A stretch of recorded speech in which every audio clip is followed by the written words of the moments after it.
Okay. Assalamualaikum warahmatullahi wabarakatuh.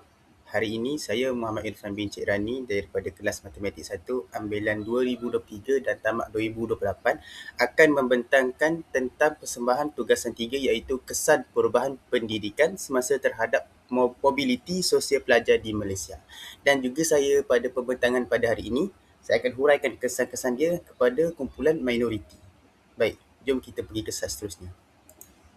Baik, yang pertama sekali kita akan pergi kepada analisis sosiologi, transformasi pendidikan dan mobiliti sosial di Malaysia. Salah satu matlamat saya untuk bentang pada hari ini adalah untuk mengkaji sejauh mana anjakan paradigma yang telah berlaku dalam sistem pendidikan Malaysia yang beralih daripada fokus peperiksaan kepada pentaksiran bilik darjah. Yang seperti mana kita tahu, UPSR, sekolah rendah telah pun tiada dan mungkin akan berlaku peperiksaan bagi darjah 4 pada kurikulum yang akan datang. Tapi untuk masa kini kita menggunakan pentaksiran bilik darjah iaitu macam mana kita menilai perilaku dan akademik dan tahap akademik seseorang pelajar tersebut. Ini boleh membantu meningkatkan mobiliti sosial. Selain itu, ia mengkaji kesan dasar ini terhadap usaha mencapai kesamarataan peluang bagi minoriti.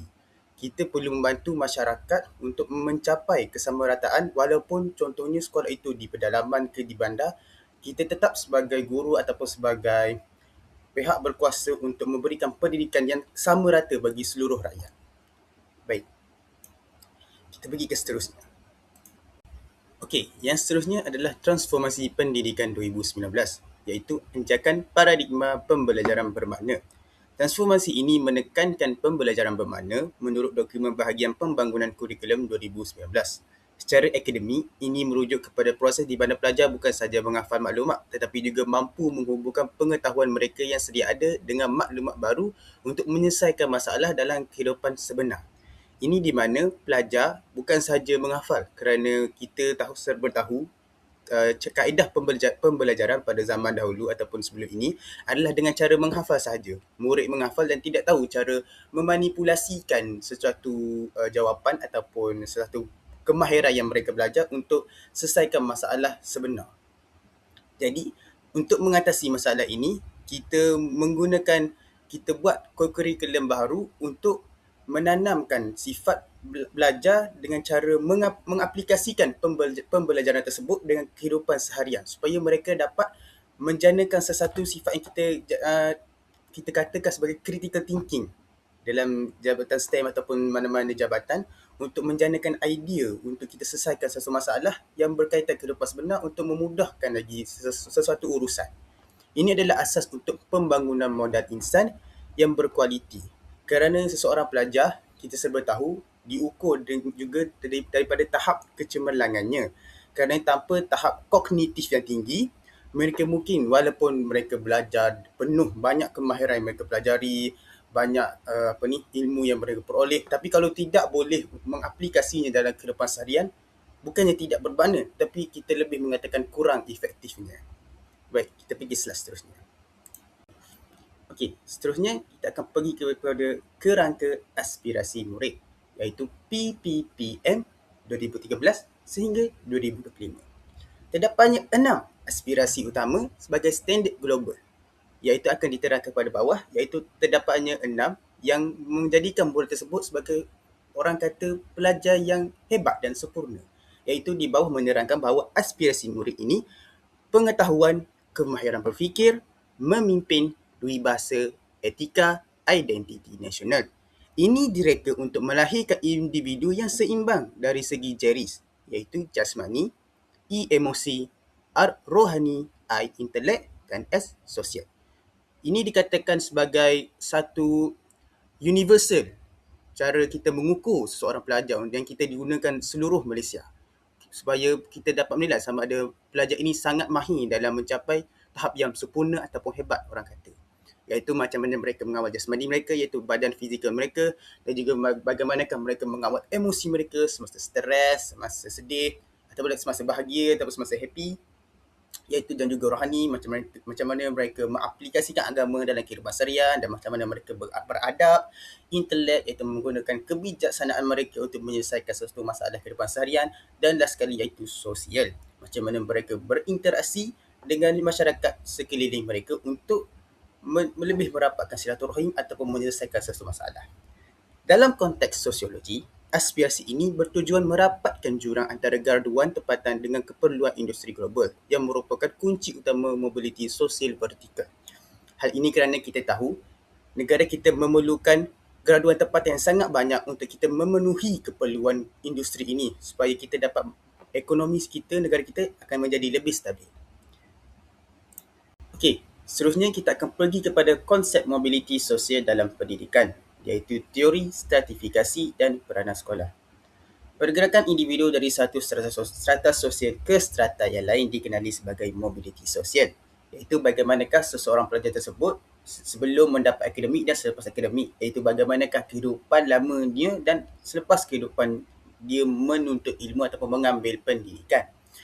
Teori meritokrasi menyatakan bahawa bukannya status kelahiran pendidikan memberi peluang kepada orang daripada kelas bawahan untuk naik ke kelas atasan berdasarkan kebolehan dan usaha mereka sendiri. Ini menyatakan pelajar ini tidak penting latar belakangnya, sama ada miskin ataupun kaya. Dia mungkin itu membagi efek sedikit, tetapi yang lebih penting adalah usaha mereka sendiri, sama ada mereka ingin mengubah kehidupan mereka. Contohnya bagi kanak-kanak yang B40, daripada golongan B40, selalunya miskin, tak ada keperluan, tapi dengan niat mereka untuk membantu ibu bapa mereka untuk menaikkan mobiliti sosial mereka, maka mereka usaha untuk mendapatkan pendidikan yang lebih tinggi, seterusnya mendapat pekerjaan yang sangat berharga ataupun sangat berfaedah, memberi mereka gaji yang banyak untuk mereka mengubah hidup mereka dan mengubah kehidupan keluarga mereka keseluruhannya. Sekolah adalah pilihan sosial yang menentukan kedudukan kewangan pelajar.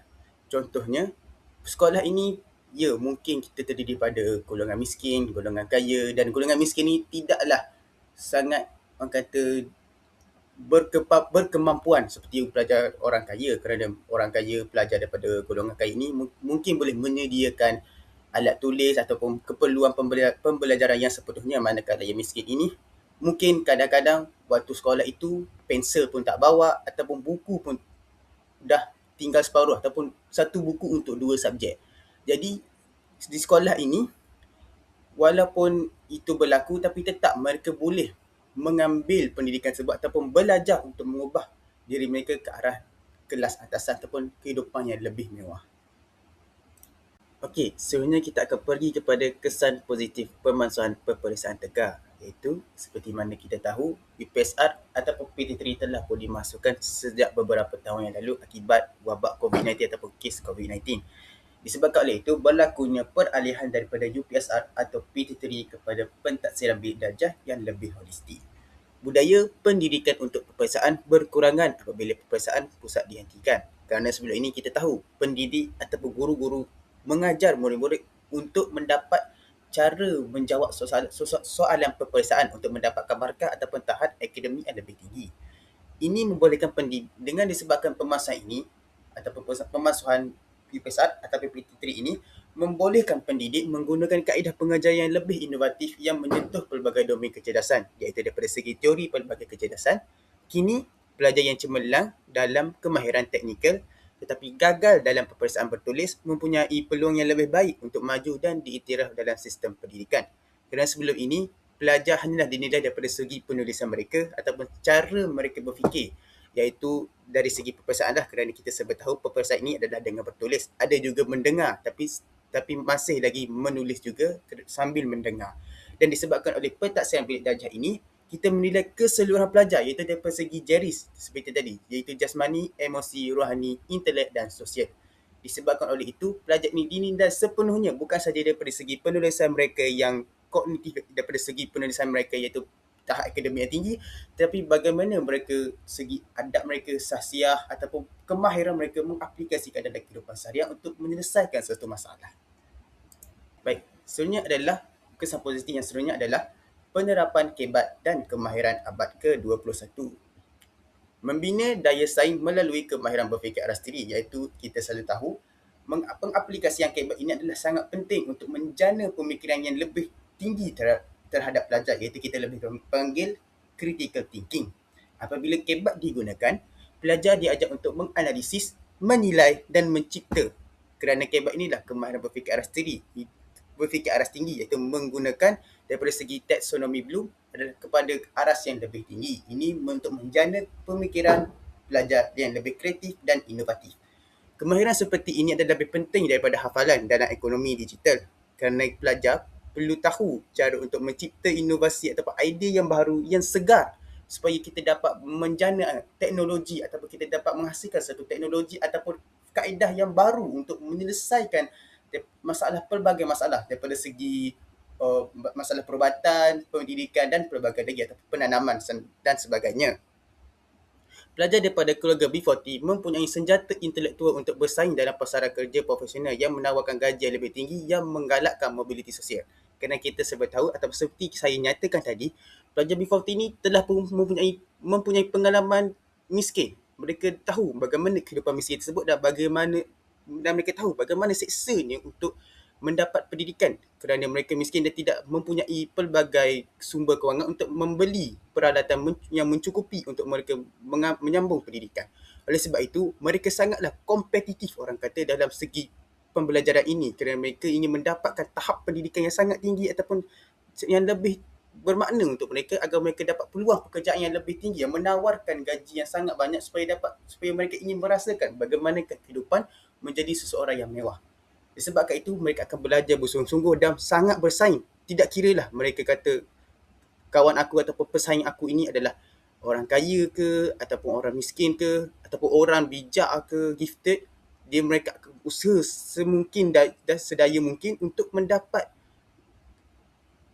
hadiah ataupun faedah yang lebih tinggi, iaitu gaji ataupun pendidikan yang tinggi. Baik, seterusnya. Yang kedua, kesan positifnya. Yang ketiga, kesan positifnya adalah pendemokrasian akses digital, iaitu pelantar delima dan kesamarataan sumber ilmu. Kita juga tahu delima ini menawarkan peluang pendidikan yang sangat besar kepada pelajar, kerana delima ini melalui delima inilah pelajar dapat mengakses pelbagai ilmu pendidikan.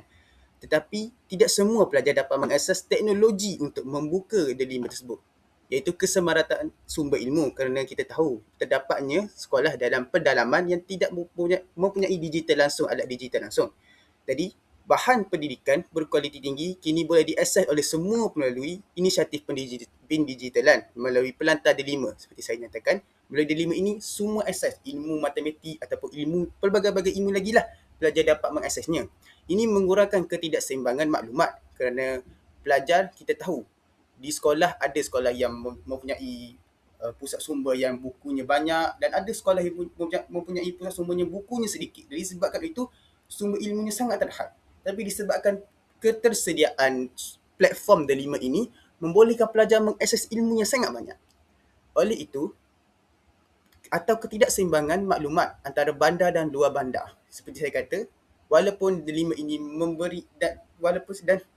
memberikan akses yang banyak kepada semua pelajar, tidak kira sama ada pelajar itu luar bandar ataupun bandar. Cuma tinggal kepada pelajar tersebut ataupun sekolah tersebut menyediakan sesuatu medium untuk pelajar tersebut mengakses delima, iaitu teknologi atau peranti digital. Akibatnya pelajar luar bandar mempunyai pengetahuan yang sama untuk mobiliti sosial. Ini untuk mengelakkan ataupun merapatkan lagi jurang pendidikan antara pelajar bandar dan luar bandar. Kerana kita tahu pelajar bandar ini sangatlah mempunyai manfaat atau kelebihan yang sangat tinggi. Kerana mereka dekat dengan bandar, teknologi tinggi, wifi pun laju, ataupun sumber-sumber pun boleh didapati mana-mana, kerana di bandar terdapat pusat sumber, di bandar, pusat sumber bandar, terdapatnya ilmu-ilmu ataupun tempat bersejarah di mana tersebut, ataupun tempat banyak lagi ilmu yang kita boleh peroleh daripada pusat yang tertumpu, iaitu bandar.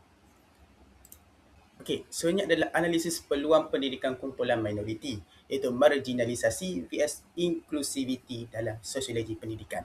Disebabkan faktor geografi dan sosioekonomi, kumpulan minoriti iaitu seperti orang asli, MBK dan etnik pedalaman sering menghadapi risiko keciciran. Seperti saya bagi tahu, biasanya golongan ini sangat ke belakang daripada teknologi zaman sekarang, kerana mereka daripada segi geografi mereka di atas bukit ataupun sangat jauh di dalam hutan. Disebabkan faktor geografi tersebut, sumber pendidikan ataupun peranti susah untuk dihantar ke sana, disebabkan mungkin mengambil kos yang banyak ataupun terpaksa meredah halangan yang sangat berbahaya, mungkin menyebabkan nyawa diragut.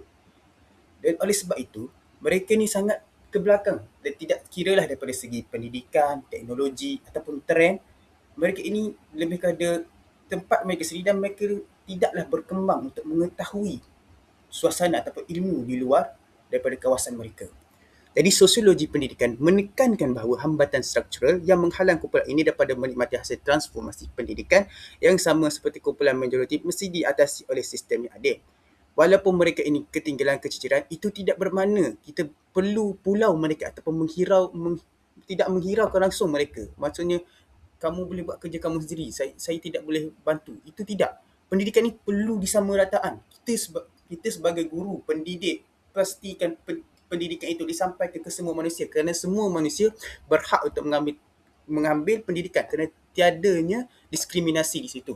Supaya kita boleh mencari kerana individu yang berjaya tidaklah sepenuhnya datang daripada bandar. Kadang-kadang pelajar yang lebih miskin ini adalah satu berlian yang tersorok kerana mungkin mereka berusaha lebih tinggi untuk mendapatkan taraf strata sosial lebih tinggi untuk mereka menikmati. Oleh itu, kita perlu mencari, tidak kiralah pendidikan itu disampaikan bandar atau luar bandar, ia tetap boleh menghasilkan individu yang cemerlang. Okey, seterusnya kita akan pergi kepada impak positif kumpulan minoriti iaitu dasar sifat penolakan. Kita akan lihat daripada perspektif murid berkeperluan khas iaitu akses tanpa diskriminasi untuk murid berkeperluan khas iaitu MBK seperti saya katakan sebelum ini. Dasar ini memastikan bahawa tiada pelajar yang dihalang daripada mendapatkan pendidikan kerana kekurangan fizikal atau mental. Saya seperti kata, tidak kiralah pelajar tersebut di luar bandar ataupun di dalam bandar ataupun kekurangan sesuatu fizikal ataupun perkara lain lagi, ini tidak bermaksud mereka perlu tidak dihiraukan langsung ataupun dipulaukan. Sepertinya kamu ini banyak kekurangan maka saya tidak perlukan. Saya hanya ingin menyampaikan pendidikan kepada orang sempurna. Tidak. Ilmu pendidikan ini perlu disampaikan ke semua manusia. Tidak kiralah kerana kita tidak tahu bagaimana ilmu itu dapat merubah atau mengubah kehidupan seseorang manusia. Tidak kiralah sama ada dia berkeperluan khas ataupun tidak. Ini adalah kemajuan dalam bidang akademik ke arah pendidikan inklusif, iaitu memberi kesamarataan tidak kira sama ada manusia itu sempurna ataupun cacat daripada segi fizikal ataupun mental. Murid berkeperluan khas mempunyai peluang untuk memperoleh sijil kemahiran yang membolehkan mereka bekerja dan meningkatkan status sosial mereka secara mandiri dengan memberi akses kepada pendidikan formal dan vocational. Walaupun mereka ini telah mempunyai kecacatan, ini tidak bermakna mereka perlu duduk di rumah ataupun diletakkan di pusat jagaan. Tetapi mereka tetap juga boleh mencari ilmu dan menaik taraf kesihatan ataupun mental mereka untuk mereka berusaha untuk mendapatkan juga gaji. Walaupun gaji pekerjaan itu biasa-biasa, tetapi kita tetap boleh membuka peluang pekerjaan kepada mereka. Ini tidak secara tidak langsung dapat membantu mereka ataupun membantu keluarga mereka. Mungkin ibu bapa telah pun merasa sangat sedih kerana mempunyai anak yang kurang fizikal, mental dan mereka berfikir tidak boleh bekerja ataupun terpaksa letak di pusat jagaan apabila mereka mati. Tapi tidak. Dengan pendidikan ataupun dengan usaha guru-guru, kita boleh bantu mereka untuk naik taraf dan bantu mereka untuk mengatasi masalah tersebut dengan memberi mereka ilmu ataupun pendidikan agar mereka dapat membuat peluang pekerjaan baru ataupun mencari pekerjaan dan mendapat menanggung diri mereka dan mengubah kehidupan mereka sendiri. Okey, seterusnya kita akan pergi kepada impak positif kumpulan minoriti kurikulum kontekstual, iaitu adaptasi kurikulum KKTOA untuk kelestarian budaya. Kurikulum transformasi sekolah orang asli iaitu KTOA menggabungkan elemen budaya tempatan dalam pedagogi untuk mengelakkan alienasi budaya di mana pelajar berasa asing dengan sekolah. Ini penting kerana lagi-lagi orang asli mereka sangatlah bukan sensitif, maksudnya tidak terbiasa dengan pendidikan dengan tiba-tibanya perlu mereka mengambil pendidikan yang tahap tinggi ataupun mengambil ilmu yang mungkin tidak kebiasaan bagi mereka. Ini penting. Apabila sekolah menjadi sebahagian daripada kehidupan mereka, orang ramai lebih bermotivasi untuk menamatkan pengajian ini. Kerana apabila mereka terbiasa dengan ilmu ataupun mereka dapat mengetahui ataupun dapat memahami betapa seronok ataupun sangat bagusnya pendidikan kepada diri mereka untuk meningkatkan kehidupan mereka, maka mereka akan berusaha untuk menamatkan pengajian tersebut dan dapat memotivasikan orang sekeliling mereka juga untuk menamatkan pengajian tersebut. Kerana mereka dapat apabila menamatkan pengajian dengan pendidikan ataupun pembelajaran yang bermakna, mereka dapat mengubah kehidupan mereka daripada segi ilmu dan mungkin mereka dapat mencari peluang kerjaan di luar tempat mereka. Ini membolehkan mobiliti sosial berlaku dalam komuniti mereka. Contohnya dengan pendidikan ini, mereka dapat mencari peluang pekerjaan di luar tempat mereka. Mereka dapat mencipta pekerjaan mereka tersendiri ataupun cari sumber kewangan mereka tersendiri, dan juga mereka dapat memotivasikan orang di sekeliling untuk mencari pekerjaan juga, atau mereka dapat mengajak orang-orang sekeliling atau masyarakat tempatan untuk berusaha untuk mengubah kehidupan mereka, dan juga mungkin mereka sendiri dapat membantu masyarakat mereka dengan mereka sendiri menjadi tutor ataupun pemberi ilmu kepada masyarakat mereka sendiri. Seterusnya kita akan pergi kepada impak negatif seterusnya, iaitu jurang digital, iaitu antara faktor geografi yang terbesar menyebabkan digital ini tidak diperoleh oleh semua pelajar, iaitu halangan infrastruktur dan peranti.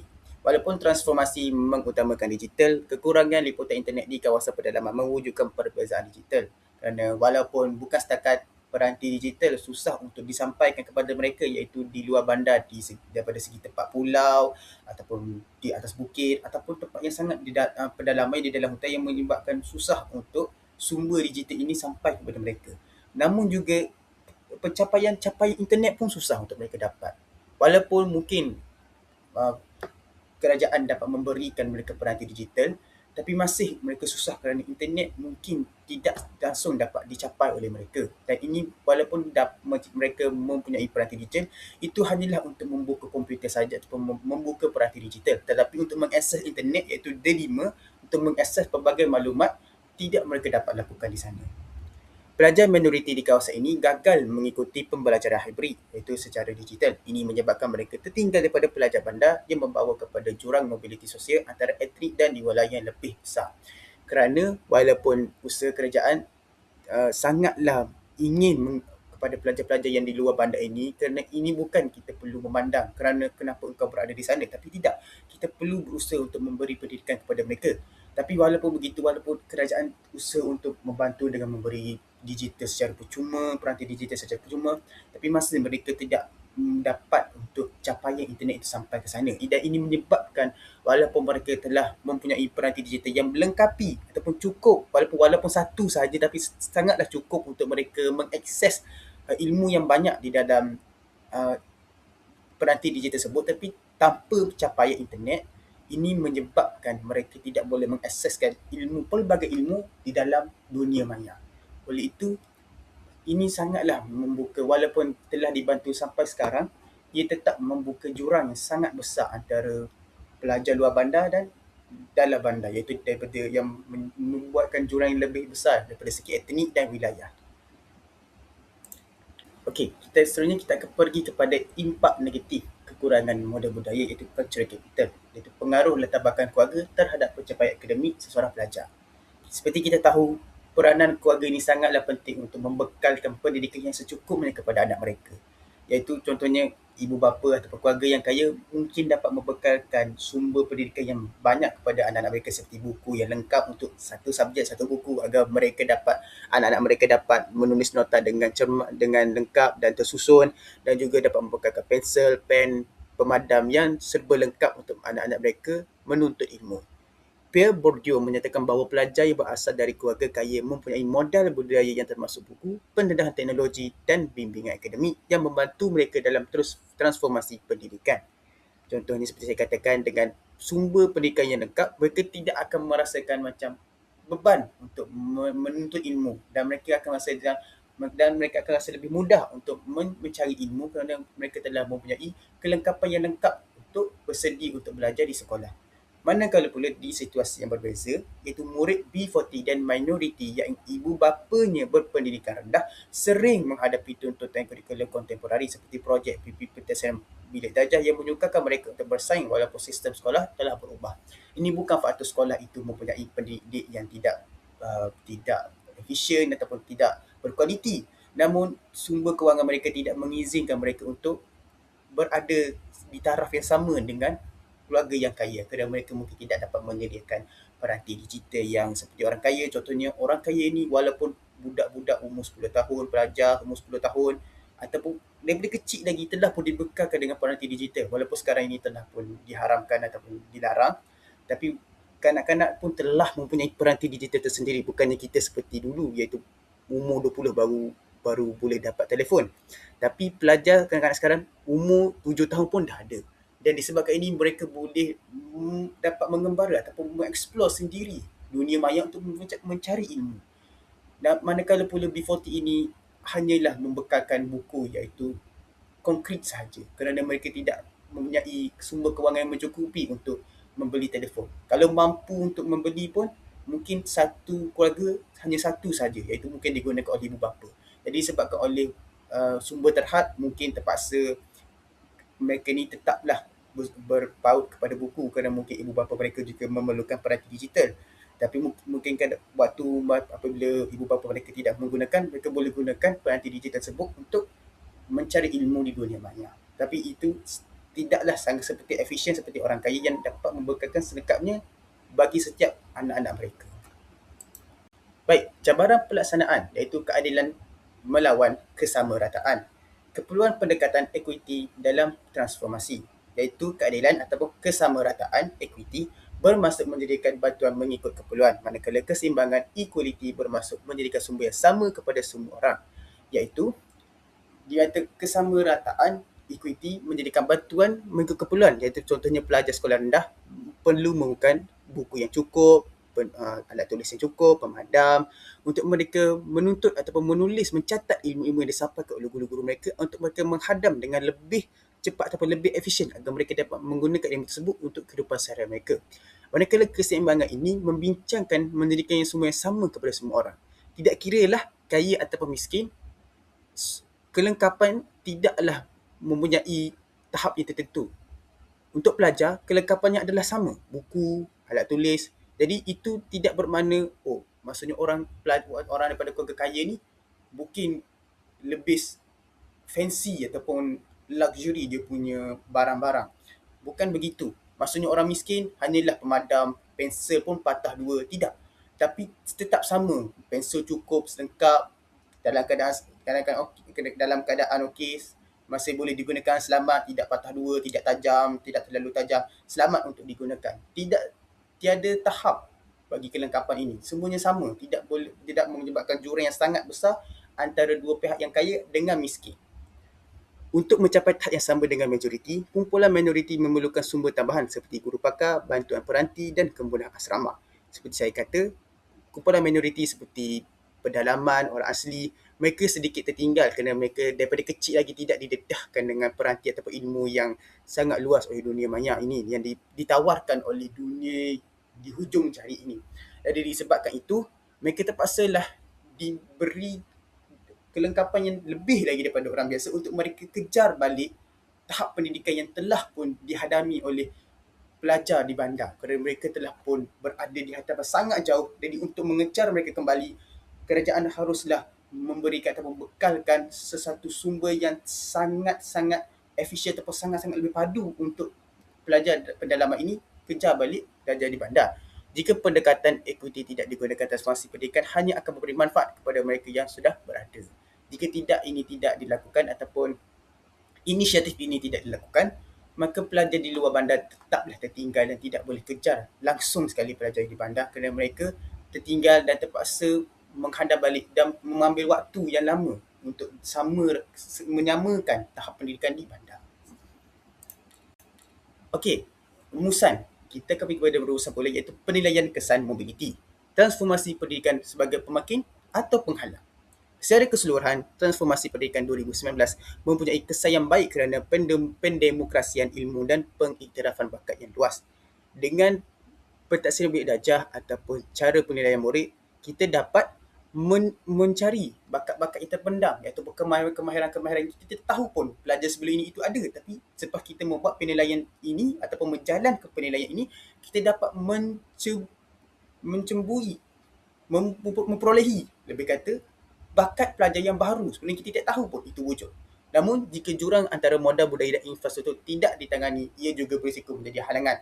Kerana walaupun contohnya saya kata pelajar tersebut mempunyai bakat tersendiri, tapi dengan halangan kewangan, halangan geografi, halangan sumber, peranti digital, mereka tidak dapat mengeluarkan bakat mereka dan terpaksa mereka tetap berada di tahap yang sama kerana mereka tidak mempunyai sumber yang didedahkan seperti mana pelajar di bandar. Pelajar di luar bandar ini terpaksalah walaupun mereka mempunyai bakat tetaplah berada tahap yang sama kerana tidak mempunyai peranti digital untuk mengakses ilmu di hujung jari tersebut. Okey. Sokongan sosioekonomi yang kukuh kepada kumpulan yang paling memerlukan akan memastikan mobiliti sosial berjaya. Dan kita perlulah sangat merisaukan kepada pelajar di luar bandar ini kerana pelajar di dalam bandar ini pun telah, bukannya maksud saya telah dilengkapi, tapi telah pun berada di sangat jauh di depan bagi pelajar di luar bandar ini. Jadi kita perlu pastikan mereka ini berada pada yang sama. Apabila mereka dewasa ni tidak bertemu antara satu sama lain, mereka dapat berfikir satu kapal dan dapat memikirkan kreativiti ataupun inovasi dengan sama, dapat bergabung untuk memikirkan idea. Kerana mereka telah berada di tahap level sama. Kerana jika ni berlaku jurang pendidikan yang besar, apabila dewasa ni mereka bertemu, yang di luar bandar ini tidak dapat untuk mengejar ataupun berada tahap pemikiran sama seperti pelajar yang telah menerima ilmu di bandar. Dan akhir sekali yang saya ingin membincangkan adalah cadangan strategik dan langkah hadapan, iaitu cara memperkasa inklusiviti dan equity pendidikan. Iaitu cadangan saya untuk menangani masalah yang berlakunya jurang antara luar bandar dan bandar ini adalah penambahbaikan infrastruktur digital secara agresif di kawasan minoriti.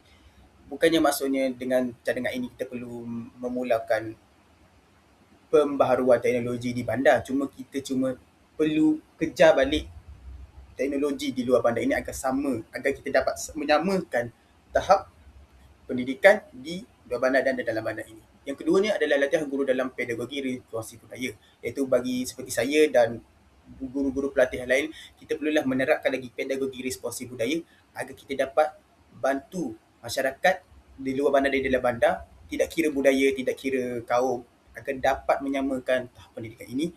Kerana kita pendidik bagi menyambung generasi yang baru, kita lah pendidik untuk membantu menjanakan idea bagaimanakah kita ingin menyatukan jurang yang telah sangat lama berada jauhnya jurang ini. Yang akhir sekali adalah pemberian beasiswa dan sokongan nutrisi berterusan. Iaitu pendidikan mesti kekal sebagai the great equalizer yang mampu memecahkan kitara kemiskinan antara generasi di Malaysia. Iaitu bukan sahaja dipanggil sebagai pendidikan, tapi ia dipanggil ilmu. Dengan ilmu inilah kita dapat membasmi kemiskinan dan kita dapat memberi ilmu kepada masyarakat, tidak kira lah sama ada di luar di dalam bandar, mereka dapat mengaplikasikan ilmu ini untuk mengubah kehidupan mereka 360 darjah ataupun 180 darjah. Kerana kita tidak boleh membiarkan orang miskin ini begitu saja, kerana mungkin mereka malas ataupun mereka tidak mendapat ilmu yang secukupnya. Disebabkan itu mereka rasa macam okey je berada di tahap yang sama. Tapi tidak, dengan kita mengembangkan ilmu ini ataupun menyebarkan ilmu ini, mungkin kita dapat membukakan ilmu ataupun pemikiran baru bagi orang miskin ini ataupun di luar bandar ini agar mereka dapat berfikir. Mungkin ada cara-cara tertentu untuk aku ubah society aku tersendiri. Cuma aku perlu cari ilmu sahaja. Bukannya aku duduk berada di tempat sama dan tidak berkembang. Tapi tidak, aku perlu mencari ilmu dan tidak kira lah sama ada di luar di dalam bandar. Bukan sahaja mereka berusaha, tapi kita membantu juga mereka. Kita memberi peluang, kita memberi sumber sedikit-sedikit agar kita dapat membantu mereka mengubah kehidupan mereka sepenuhnya. Jadi itu sahaja pembentangan saya pada kali ini. Kepada penonton semua, saya harap terima kasih kerana telah bersama saya selama berpuluh-puluh minit saya menerangkan tentang kesan perubahan pendidikan kita pada zaman sekarang kepada pelajar-pelajar. Oleh itu, saya sangat berterima kasih kepada pensyarah saya dan kawan-kawan saya kerana telah membantu saya memberikan ilmu yang saya mencukupi untuk saya menyiapkan tugas tersebut. Dan saya harap ini juga membantu anda untuk menjadi guru yang profesional untuk mengubah kehidupan pelajar-pelajar pada zaman sekarang. Assalamualaikum.